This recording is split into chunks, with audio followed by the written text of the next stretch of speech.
আকৌ শুনি বন্ধ্যা নাৰী পুত্ৰ হুৱে গুণৱন্ত, দুৰ্জন সজন হুৱে দুখী ধনৱন্ত। ভাগৱত শুনিলে সতী সন্তান নোহোৱা মহিলাই সুযোগ্য সন্তানৰ যোগ্যতা লাভ কৰে। দুষ্ট মানুহ শান্ত হৈ যায় আৰু দুখীয়া মানুহ ধনী হৈ যায়। সেইকাৰণে মহাপুৰুষ শংকৰদেৱে জীৱশ্ৰেষ্ঠ মানুহৰ প্ৰতি আহ্বান জনাই থৈ গৈছে কি বুলি, কিন্তু আগে প্ৰথমত মহাশাস্ত্ৰ ভাগৱত শুনিব মহা যত্ন কৰি। আমি ভাগৱত শাস্ত্ৰ মহা যত্ন কৰি শুনিবলৈ আহিব লাগে। বোলে লাভ কি হ'ব? বিষয়ৰ দুখ যত সকলে কৰিব হত, হৰি ভকতৰ সংগ ধৰি। আমি যদি আজিৰ দৰে সাধুৰ সংগত বহি ঈশ্বৰৰ কথা শুনিব পাৰোঁ, পাৰিবাৰিক জীৱন, দাম্পত্য জীৱন, যুগ্ম জীৱন, সাংসাৰিক জীৱন, ব্যক্তিগত জীৱন, সামাজিক জীৱনৰ যিবিলাক দুখ কষ্টই আমাক বিতৰ্ক কৰি তোলে, অশান্তি দিয়ে, আমি তাৰ পৰা মুক্ত হ'ব পাৰিম। সেইকাৰণে আমি ভাগৱতৰ প্ৰতি গুৰুত্ব দিব লাগিব। আৰু এই ভাগৱত যাতে সেউকী পৰিয়ালটোৱে প্ৰতি বছৰে পাতি যাতে প্ৰথম স্কন্ধৰ পৰা দ্বাদশ স্কন্ধ ভাগৱত এই গাঁওখনৰ উঠি অহা যুৱক যুৱতী বা এই গাঁৱত বসবাস কৰি থকা সকলক শুনোৱাৰ সৌভাগ্য দিব পাৰে আৰু নিজেও শুনিব পাৰে, তেতিয়াহ'লে আমি পৰীক্ষিতৰ দৰেই গতি পাম। মনত ৰাখিবা দেই, এইখন গাঁৱলৈ অনাগত দিনত বৃদ্ধ পিতৃ মাতৃক বৃদ্ধাশ্ৰমলৈ খেদি পঠিওৱা জীৱ পুত্ৰৰূপে আহিব নোৱাৰিব। স্বামী স্ত্ৰীৰ মাজত মনোমালিন্য ঘটা, শাহু বোৱাৰীৰ মাজত মনোমালিন্য ঘটা, ককাই ভাইৰ মাজত মনোমালিন্য ঘটা, সীমা ঘৰীয়াৰ লগত মনোমালিন্য ঘটা জীৱ এইখন গাঁৱলৈকে আহিব নোৱাৰিব। পোহৰৰ ওচৰলৈ যেনেকৈ আন্ধাৰ আহিব নোৱাৰাটো বিজ্ঞানসন্মত বাস্তৱ সত্য। যিখন গাঁৱত, যিখন ঘৰত, যিটো পৰিৱেশত ভাগৱতৰ ভক্তি ধৰ্ম, ভক্তি মানে পোহৰ, ভাগৱত ভক্তি ধৰ্ম প্ৰচাৰ হ'ব, তালৈ তেনেকৈ বেয়া জীৱ আহিব নোৱাৰাটো তেনেকৈ সত্য। গতিকে আমি আমাৰ ভাৰতবৰ্ষত প্ৰথম কোনে ভাগৱত শুনিবলৈ বাধ্য হৈছিল? যিজনক ভগৱন্তই ভাৰতবৰ্ষৰ শ্ৰেষ্ঠ বৈষ্ণৱ প্ৰজাতিৰ জন্ম দিছিল, যাৰ নাম আছিল পৰীক্ষিত। তেওঁ ভগৱন্তৰ বৈষ্ণৱ, ভাৰতবৰ্ষৰ শ্ৰেষ্ঠ বৈষ্ণৱ কৰি ৰজাত জন্ম দিছিল। তৎসত্বেও অভিশপ্ত হৈ গ'ল। কিয়? তেওঁৰ যিটো প্ৰতিভা ভগৱন্তই দিছিল প্ৰয়োগ কৰিব নাজানিলে। তেওঁ কি প্ৰতিভা দিছিল? বৈষ্ণৱ। বৈষ্ণৱৰ বৈশিষ্ট্য কি? সাধুৰ সেৱা, নাম ধৰ্ম, পৰিৱেশ সাৰ। বৈষ্ণৱ গুণৰ এই তত্ত্ব আছে যাৰ আপোনালোকৰ পৰিয়ালৰ, আপোনালোকৰ গাঁৱৰ যাৰ ভকত বৈষ্ণৱ সাধু মহন্তৰ প্ৰতি শ্ৰদ্ধা থাকিব আৰু নামৰ প্ৰতি যাৰ আস্থা থাকিব, সেই গুণবিশিষ্ট ব্যক্তিজন ডেকা ল'ৰাই হওক বা গাভৰু ছোৱালী হওক, বোৱাৰীয়ে হওক বা জীয়াৰী হওক, তেওঁ কি বুলি কৈছে? বৈষ্ণৱ। বৈষ্ণৱৰ দ্বিতীয় বৈশিষ্ট্য এনেকৈ একেলগে ঈশ্বৰৰ কথা শুনাৰ কাৰণে বহাৰ পিছত গ্ৰাম্য কথা বা বিষয়ৰ কথা নাপাতে। ভকতৰ বিষয়ক নাহি আশকতি, কৃষ্ণ কথা শুনিবলৈ সদায় কৰে ৰতি। কেনেকৈ দৈনন্দিন জীৱনত কৃষ্ণ কথা এটা শুনি জন্ম জন্মান্তৰ কাৰণে অক্ষয় পুণ্য সঞ্চয় কৰি জীয়াই থাকোঁতে সুখ আৰু শান্তি, মৰিলে সদ্গতি পাব পাৰে, তাৰ কাৰণে বৈষ্ণৱ আৰু ভক্তৰ গুণবিশিষ্ট জীৱটোৱে সদায় ঈশ্বৰৰ কথা শুনিবৰ কাৰণে অনুৰাগী হৈ থাকে। কিউৰিয়চিটি অফ মাইণ্ড, কৌতূহলী মন এটা লৈ থাকে। আৰু এই পৰিৱেশটো ভাগৱতে কৈছে জগতৰ পাৱন হৰি কথা সমুদায়, ভকতৰ সংগ বিনে আন সংগে নাই। আমাৰ মন পবিত্ৰ কৰিব পৰা, পৰিয়াল পবিত্ৰ কৰিব পৰা, সমাজ পবিত্ৰ কৰিব পৰা, পৰিৱেশ পবিত্ৰ কৰিব পৰা শক্তি ভক্তৰ বিনে আনৰ নাই। সেইকাৰণে মিঠা বাক্য নুশুনিব, নামাতিব মিছা, কৃষ্ণৰ কথা শুনিবলৈ পৰিৱেশৰ ইচ্ছা। সেইকাৰণে গ্ৰাম্য কথা বা অন্য কথা পাতি তেওঁলোকে সময় নষ্ট নকৰে। কেনেকৈ কৃষ্ণ কথা এটা শুনি বা কৈ আমি জীৱন্ত জন্ম জন্মান্তৰ কাৰণে অক্ষয় পুণ্য সঞ্চয় কৰিব পাৰোঁ, তাৰ কাৰণে সদায় অনুৰাগী হৈ থাকে। ৩ নম্বৰ বৈশিষ্ট্যটো কি? নামক জপীয়া ব্ৰহ্ম পৰিৱেশ মন, নিৰামিষে সদায় কৰিব ভোজন। ভকত বৈষ্ণৱ ১০০% ভকত বৈষ্ণৱ গুণবিশিষ্ট জীৱটোৱে জন্মগতভাৱে নিৰামিষ। তেওঁ সংস্কাৰী জীৱ। মনত ৰাখিব দেই, ১০০% যিটো জীৱ সংস্কাৰী হৈ আহে, যিটো ভকত আৰু বৈষ্ণৱ গুণবিশিষ্ট হৈ আহে, তেওঁ স্বামীক খাব নোৱাৰে। কিয়?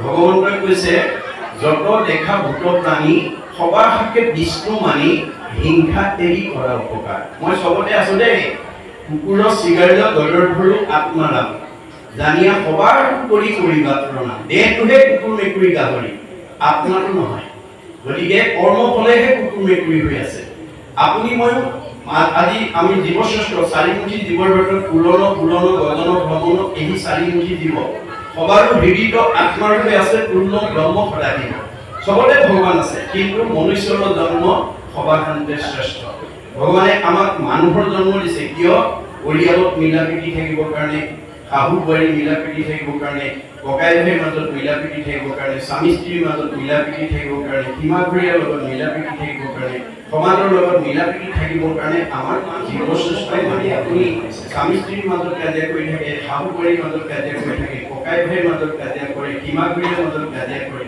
তেতিয়া ভগৱন্তই কয় তোমাক মানুহৰ জন্ম দিছিলোঁ মিলাপ্ৰীতিৰে থাকিবৰ কাৰণে তোমালোকে জ্ঞাতি হিংসা কৰা কুকুৰৰ দৰে কাজিয়া কৰি আছে এইবাৰ একেবাৰে জেগাত দি দিম আৰু যিমান কৰা কৰিবা কাজিয়া কৰা স্বভাৱ আছে যদি আপোনালোকে জ্ঞাতি এৰিব লাগিব কাৰণ শাহু বোৱাৰীয়ে কাজিয়া কৰিব পাৰিব দুইজনী কুকুৰৰ জন্ম নহয় আমাৰ বেদত কৈছে না ভূতং ক্ষতে কৰ্ম কল্পকৌ কিশৰ্তে ৰূপী অবশ্যমেব ভূতৈবং ইতঃ কৰ্ম শুভা শুভম কৰ্মৰ দুটা ভাগ এটা ভাল আৰু এটা বেয়া ভাল কাম কৰিলে ভাল ফল বেয়া কাম কৰিলে বেয়া ফল আমি জন্মান্তৰ ভোগ কৰিব লাগিব সেইকাৰণে আমি ভাগৱত পঢ়িবলৈ আহিব লাগে কিয় বেয়া এৰি ভাল হ'বৰ কাৰণে বেয়া এৰি ভাল হোৱাটোৱে মানে বৈজ্ঞানিক দৃষ্টিভংগী আমি ভাগৱত পঢ়ি যেতিয়ালৈকে বেয়া ভাৱ বেয়া চিন্তা বেয়া কৰ্ম বেয়া খাদ্য বেয়াটো যেতিয়ালৈকে এৰিব নোৱাৰিম ভগৱানে আমাক ভালত ৰাখিব নোৱাৰিব সেইকাৰণে এই পৰীক্ষিতে সেইখিনিতে ভুল কৰি দিয়ে মৃগয়া কৰিবৰ কাৰণে অৰ্থাৎ পহু মাৰিবৰ কাৰণে প্ৰাণী হিংসা কৰিবৰ কাৰণে তেওঁ বৈষ্ণৱ হৈ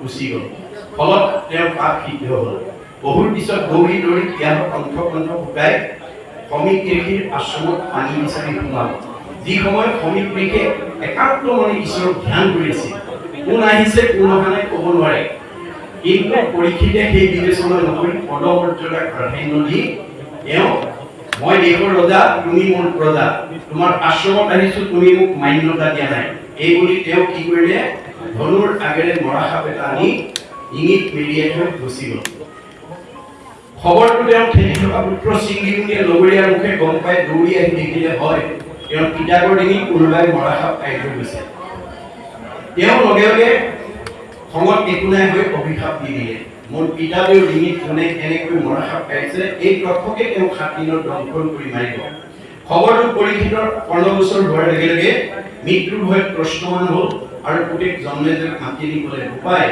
মই অভিশপ্ত হ'লো কৰ্ম দুখত মোক 7 দিনৰ তথ্যকে দংশন কৰিব মোৰ মৃত্যু অনিবাৰ্য এই সপ্তদ্বীপা পৃথিৱী পৰিচালনাৰ দায়িত্ব মই তোমাৰ ওপৰত অৰ্পণ কৰিলোঁ আৰু মই কিবা প্ৰকাৰে কক্ষকৰ হাতৰ পৰা কালৰ হাতৰ পৰা মৃত্যুৰ হাতৰ পৰা নিজক বচাব পাৰোঁ নেকি মই উপায় বিচাৰি যাওঁ এই বুলি পুতেকৰ হাতৰ ৰাজ্যভাৰ দি তেওঁ ক'ত গ'ল গংগাৰ পাৰত গৈ আশ্ৰয় ল'লেগৈ এতিয়া আমাৰ প্ৰশ্ন হৈছে পৰীক্ষিতে যদি মৃত্যুৰ হাতৰ পৰা কালৰ হাতৰ পৰা কক্ষকৰ হাতৰ পৰা নিজক বচাবৰ কাৰণে যদি গংগাৰ আশ্ৰয় ল'ব লগা হয় আপুনি মই ল'ব লাগে নে নাই বা আজি আমি লৈছোঁ এই 4 দিনত আমি লৈছোঁ নে নাই এই কথা আজি আমি প্ৰতিদিন উপলব্ধি কৰিব লাগিব কি গংগা নামেই গংগা নামে নাটাৰিলে জীৱ আৰু কোনে পাৰে নামে নাটাৰিলে আমাৰ কৰ্মৰ উপায় নাই খবৰটো পোৱাৰ লগে লগে এই ৰাজ্যৰ দেৱঋষি ৰাজঋষি ব্ৰহ্মঋষি ঋষিজকে প্ৰমুখ্য কৰি গণ্যমান্যসকল আহি পৰীক্ষিতৰ সন্মুখত সমবেত হ'ল এই কথাটোৱে আমাক কি শিকাইছে যে আপোনালোকৰ চিপাহী গাঁৱৰ চাৰিসীমাত বিভিন্ন পৰিয়াল বিভিন্ন বংশ বিভিন্ন জাতি বিভিন্ন সমাজৰ বিভিন্ন ধৰ্মৰ লোকে বসবাস কৰি থাকিব পাৰে ধৰ্মৰ ভিন্নতা থাকিব পাৰে জাতিৰ ভিন্নতা থাকিব পাৰে পৰিয়ালৰ ভিন্নতা থাকিব পাৰে সমাজৰ ভিন্নতা থাকিব পাৰে কিন্তু আত্মাৰ ভিন্নতা নাই আত্মা দৃষ্টিত আপোনাৰ মোৰ মাজত কোনো পাৰ্থক্য নাই আমাৰ দেহৰহে পাৰ্থক্য আছে আত্মা আমি সকলো তোমাৰে সেই অংশ আমি জগত জীৱ যাক আমি সকলো ভগৱানৰ অংশ জীৱ এই কথা জানি আপুনি বাস কৰি থকা চুবুৰীটোত বা গাঁওখনত কাৰোবাৰ বিপদ আপদ এটা হ'লে মোৰ কোনো পৰিয়াল নহয় মোৰ কোনো বংশৰ নহয় মোৰ কোনো সমাজৰ নহয় এই বুলি আপোনালোকে খবৰ এটা নোলোৱাকৈ নাথাকিব খবৰ এটা নল'লে ভগৱানে বেয়া পাব ভগৱানে কাক ভাল পায় God loves him who loves his creation ভগৱানে সেইজনকে ভাল পায় যি তেওঁৰ সৃষ্টিৰ প্ৰাণীবিলাকক ভাল পায় গতিকে পৰীক্ষিতৰ সন্মুখত সমবেত হোৱাৰ লগে লগে তেওঁ সাহস পালে প্ৰেৰণা পালে আৰু প্ৰশ্ন কৰিলে কোৱা দেৱঋষি কোৱা ৰাজঋষি কোৱা ব্ৰহ্মঋষি কোৱা ঋষিজক কোৱা গণ্যমান্যসকল মই কি কৰিলে কক্ষকৰ দংশনৰ পৰা নিজক বচাব পাৰিম ৰজাৰ প্ৰশ্ন শুনি প্ৰত্যেকে নিজা নিজা উত্তৰ দিলে। কোনোৱে ক'লে তপ কৰা, কোনোৱে ক'লে জপ কৰা, কোনোৱে ক'লে যজ্ঞ কৰা, কোনোৱে ক'লে দান কৰা, কোনোৱে ক'লে তীৰ্থ কৰা, কোনোৱে ক'লে স্নান কৰা। নানা ঋষিৰ নানা মত। নানা ঋষিৰ নানা মতে পৰীক্ষিতৰ মৃত্যু ভয় আঁতৰ কৰিব নোৱাৰিলে। কিয়? কাৰণটো গুৰুজনাই একাদশ স্কন্ধ ভাগৱতত লিখি থৈ গৈছে। ভগৱন্তৰ সৃষ্টি চাৰিমুখী জীৱৰ ভিতৰত আদিৰ দৰে একেলগে বহি ঈশ্বৰৰ কথা শুনি গাই কৈ ভক্তি কৰি মুক্তি পাব পৰা শক্তি মানুহৰ বাদে আনৰ নাই। গীতাত কৈছে অসংখ্যাত জীৱ আছে সংসাৰৰ ভিতৰে, মনুষ্যকে ভজে আনে ভজিতে নপাৰে। ভগৱন্তৰ সৃষ্টি চাৰিমুখী জীৱৰ ভিতৰত ঈশ্বৰক ভজিব পৰা শক্তি আৰু ঈশ্বৰক ভজি মুক্তি পাব পৰা শক্তি মানুহৰ বাদে আনৰ নাই। আমি যি জাতি জনগোষ্ঠীতে জন্মগ্ৰহণ নকৰোঁ কিংবা পৃথিৱীত য'তেই জন্মগ্ৰহণ নকৰোঁ কিংবা আমি ভগৱানক ভজিবই লাগিব। কিন্তু আমি কেনেকৈ ভগৱানক ভজিলে আমি এই মায়াময় সংসাৰখনৰ পৰা আমি মুক্তি লাভ কৰিব পাৰিম, সেই বিষয়ে ভগৱন্তই নিজৰ মুখেদি কৈ আছে। আন ধৰ্ম ঋষিৰ মুখে কৰাইলা বেকত, কহিলা আপোনাৰ মুখে নিজৰ ধৰ্ম যত। আন ধৰ্মবিলাক ঋষিবিলাকৰ মুখেদি কোৱাৰ কাৰণে নানা ঋষিৰ নানা মতে পৰীক্ষিতৰ মৃত্যুৰ ভয় আঁতৰ কৰিব নোৱাৰিলে। অৱশেষত শুকদেৱে আহি প্ৰথম স্কন্ধৰ পৰা দ্বাদশ স্কন্ধলৈ 7 দিন 7 ৰাতি নীৰৱ নিশ্চিন্তভাৱে যেতিয়া ভাগৱত শ্ৰৱণ কৰাই দিলে, দ্বাদশ স্কন্ধ ভাগৱত শুনাৰ লগে লগে পৰীক্ষিতৰ ব্ৰহ্ম জ্ঞান হৈ গ'ল। মই ইমান সময় মৰিম বুলি যিটো ভয় কৰি আছিলোঁ তাৰ দেখোন মৃত্যুৱেই নাই। অৰ্থাৎ আমাৰ জীৱৰ মৃত্যু নাই। মৃত্যু কাল আছে, দেহৰেহে ধৰ্ম জনম মৰণ। আমাৰ দেহটোহে জন্ম মৃত্যু আছে। জীৱৰ কি আছে? গতি আৰু সংস্কাৰ। আমাৰ জীৱৰ গতিটো কেনেকুৱা হ'ব? গীতাত কৃষ্ণই অৰ্জুনক কৈছে, যেন যুগে তৃণ পাইলে এৰয় অপৰ, জীৱৰ দেহৰ জানা সেহি পতন্তৰ। আমাৰ দেহত থকা জীৱটো চীনা যুগৰ লগত তুলনা কৰিছে। এটা চীনা যুগে মুখৰ আগত আন এডাল বন নোপোৱালৈকে ঈশ্বৰডাল এৰি নিদিয়ে। ঠিক আমাৰ দেহত থকা জীৱটোৱে আন এটা দেহ নোপোৱালৈকে এইটো দেহৰ পৰা ওলাই নাযায়। দ্বিতীয় এটা উপমা দিছে, যেন নৱ বস্ত্ৰ পুৰুষে পিন্ধে আগ, পুৰাতন বস্ত্ৰ পাছে কৰে পৰিত্যাগ। আপুনি ফটা চোলা এটা পিন্ধি আছিলে, বজাৰৰ পৰা নতুন এটা অনাৰ লগে লগে আমি যেনেকৈ পুৰণাটো পেলাই নতুনটো পিন্ধো, আমাৰ দেহত থকা জীৱটোৱে পুৰণা দেহটো এৰি নতুন দেহলৈ যাব। এতিয়া আপোনাৰ দেহত থকা জীৱটো গতি দুটা, হয় ঊৰ্ধ্বগতি নহয় অধোগতি। আপুনি ওপৰলৈ পঠাবনে তললৈ পঠাব, সেই দায়িত্ব আমাৰ ওপৰত ন্যস্ত কৰিছে। মনত ৰাখিবা দেই। দাৰ্শনিক পণ্ডিতে কৈছে, you are the creator of your own destiny. আপোনাৰ ভাগ্যখন আপুনি নিজে গঢ়িব লাগিব। আপোনাৰ পৰিয়ালটো আপুনি ভাল কৰিব লাগিব। আপোনাৰ ঘৰখন আপুনি ভাল কৰিব লাগিব। আপোনালোকৰ সমাজখন আপোনালোকে ভাল কৰিব লাগিব, আনে কৰিব নোৱাৰে। মাধৱদেৱে ঘোষাত দেখিছে, আপুনি আপোনাৰ শত্ৰু, আপুনি আপোনাৰ মিত্ৰ, আপুনি আপোনাৰ ৰাখে নাৰে। হৰিক নভজি নৰে, আপুনি হৈ নষ্ট, হৰি ভজি আপোনাৰ কথাৰে। আদিৰ দৰে যদি ঈশ্বৰৰ ভজনা নকৰে, আমাৰ জীৱই মানে শুদ্ধগতি বা সৎগতি পাব নোৱাৰে। মনত ৰাখিব কথা। আমি ভজিব লাগিব। এই ভাগৱত শাস্ত্ৰখন আপোনালোকৰ সকলোৱে অধ্যয়ন কৰিব পাৰে দেই। মনত ৰাখিব। ডেকা ল'ৰা, গাভৰু ছোৱালী, মতা মানুহ, মাইকী মানুহ, দাড়ি থকা, দাড়ি নথকা, সৰণীয়া, অসৰণীয়া সকলোৱে অধ্যয়ন কৰিব পাৰে। অধ্যয়নত বাধা নাই। বাস্তৱত আপোনালোকে যদি চায়, অসমীয়াত মাষ্টাৰ ডিগ্ৰী লোৱা ছাত্ৰ ছাত্ৰীয়ে টেবুলতে ইউনিভাৰ্চিটিত দশম কীৰ্তন ঘোষা ৰত্নাৱলী গীতা ভাগৱত পঢ়ি মাষ্টাৰ ডিগ্ৰী লৈ আছে। অধ্যয়নত বাধা নাই। নীতিটো কেৱল আনুষ্ঠানিকতাহে আহিব। গতিকে সেই ফালৰ পৰা আপোনালোকে যদি প্ৰথম স্কন্ধৰ পৰা দ্বাদশ স্কন্ধ পৰীক্ষিতৰ দৰে শুনা বা পঢ়াৰ যদি সৌভাগ্য ল'ব পাৰে, আপোনাৰ সকলো জীৱ পৰীক্ষিতৰ দৰে গতি পাব। গতিকে এইটো কেৱল আমাৰ ধৰ্মৰ দৰ্শনেই নহয়, বিজ্ঞানেও স্বীকাৰ কৰিছে যে আমাৰ পৃথিৱীৰ উপৰিভাগত যি বায়ুমণ্ডল আছে তাক ঘনত্বৰ ওপৰত প্ৰধানকৈ বিজ্ঞানে 3টা স্তৰত ভাগ কৰি দেখুৱাইছে: টপস্ফিয়াৰ, টেটস্ফিয়াৰ, আইনোস্ফিয়াৰ। আইনোস্ফিয়াৰৰ আটাইতকৈ ওপৰৰ স্তৰ বৈতৰণী নদী বুলি কল্পনা কৰা হৈছে। গতিকে ভাগৱত শুনা জীৱ ইমান নিৰ্মল হৈ যাব, প্ৰয়াণৰ পিছত ৰকেটৰ দৰে 3টা লেয়াৰ ভেদ কৰি 14 ব্ৰহ্মাণ্ডৰ বাহিৰত শুদ্ধ জীৱ ভকতৰ কাৰণে নিৰ্মাণ কৰি থোৱা বৈকুণ্ঠত অৱস্থান কৰিব আৰু ঘূৰি আহিব নালাগে দেই। ভাগৱত শুনা জীৱ আৰু ঘূৰি আহিব নালাগে। যিবিলাকে ভাগৱত নুশুনে, সি যিমান ধনৱন্ত, বিদ্যাৱন্ত, শ্ৰীমন্ত নহওক কিংবা এই 3টা লেয়াৰ ভিতৰত ঘূৰি থাকিব লাগিব। আপুনি যিমান দামী কাপোৰ নিপিন্ধক কিংবা মলি পৰিবই। মলি গুচাবলৈ চাবোন বা চাৰ্ফ ব্যৱহাৰ কৰিবই লাগিব। আপুনি যদি দামী কাপোৰ পিন্ধিছো বুলি চাবোন চাৰ্ফ ব্যৱহাৰ নকৰে, আপোনাৰ দামী কাপোৰখনৰ পৰা মলি নিজে আঁতৰ নহয়। এইটো যেনেকৈ বাস্তৱ সত্য আপুনি চিপাহী গাঁৱৰ যিমানেই ধনৱন্ত বিদ্যাৱন্ত শ্ৰীমন্ত সম্পদশালী নহওক কিংবা ভাগৱত নুশুনিলে আপুনি কেতিয়াও সংস্কাৰ হ'ব নোৱাৰে। গতিকে পাৰ্থিৱ ধন টকা পইচা গাড়ী মটৰ পকা ঘৰ দুৱাৰে আমাৰ জীৱক সংস্কাৰ কৰিব নোৱাৰে। আপোনাৰ শৰীৰটো বেমাৰ নোহোৱাকৈ 10খন গাড়ী থাকিব পাৰিব, 10টা পকা ঘৰ থাকিব পাৰিব, বহুত সম্পত্তি থাকিব পাৰিব, কিন্তু আপোনাৰ শৰীৰটো ৰোগমুক্ত নহ'বও পাৰে, আপোনাৰ মনটো সুস্থ শান্তিত নাথাকিবও পাৰে। ভাগৱতে কৈছে সুমংগলেই অমংগল জানা কৃষ্ণ বিনে।